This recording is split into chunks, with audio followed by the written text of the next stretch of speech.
What if I told you that Canon's most important camera of 2026 is already out in the wild, quietly being tested, far away from the public eye?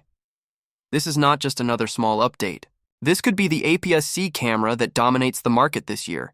The Canon EOS R7 Mark II is real. It is in the hands of select photographers, and the announcement window is now clearer than ever.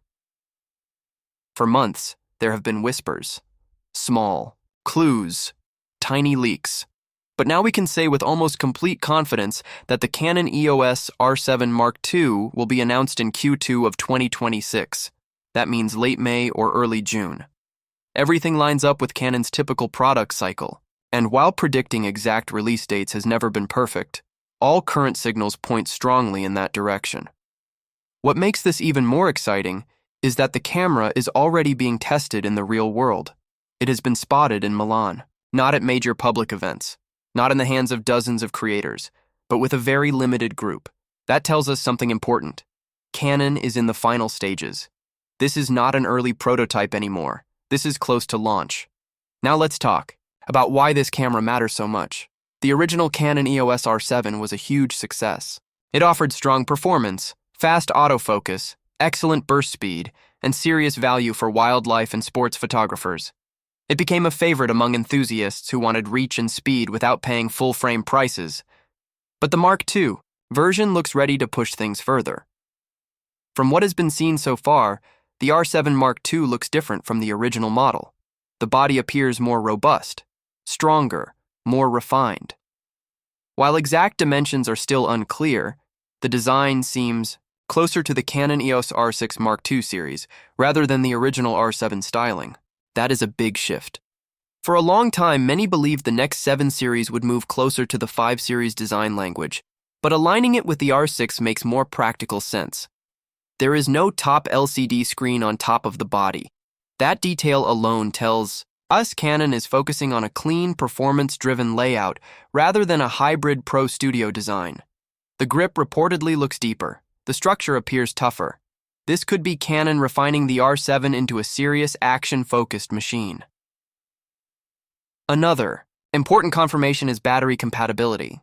The R7 Mark II is expected to use the LPE6P battery. That is excellent news for existing Canon users. It means better power management and compatibility with higher-end bodies. Storage is also getting a serious upgrade. The camera is expected to include both CF Express Type B and SD card slots. That combination screams performance. CF Express allows extremely fast write speeds. That means better burst shooting, improved buffer depth, and potentially advanced video capabilities. Now let's address the biggest question on everyone's mind. Will it have a stacked sensor? At this point, no one can confirm with absolute certainty. But there have been strong rumors about a 40-megapixel BSI CMOS sensor. Some sources even suggest a stacked design.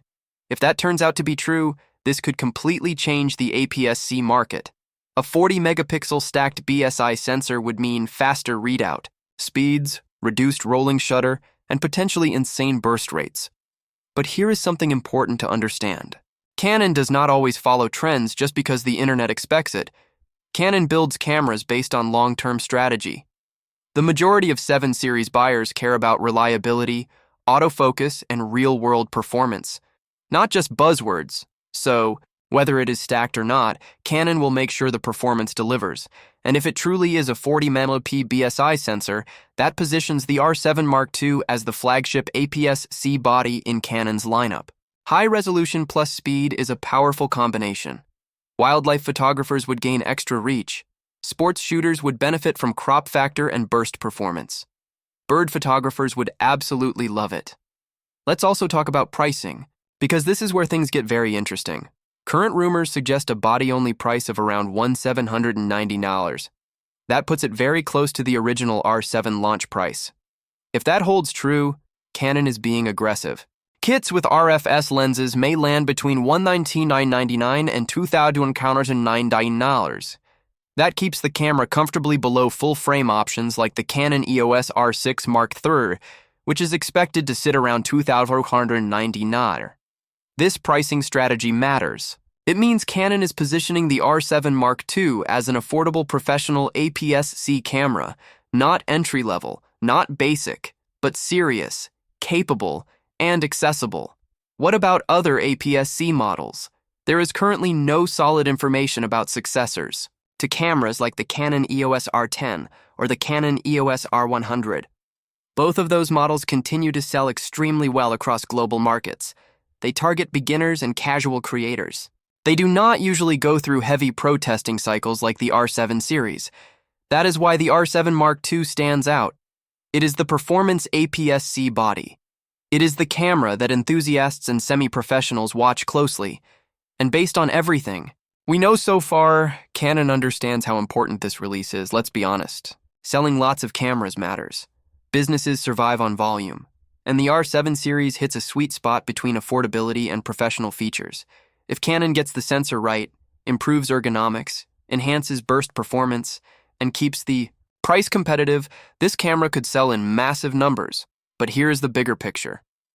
In 2026, competition in the mirrorless market is intense. Brands are pushing faster sensors, AI autofocus, stacked designs, and high-resolution bodies. Canon does not need to chase every spec battle. It needs to deliver a camera that feels reliable, powerful, and balanced. The R7 Mark II could be exactly that.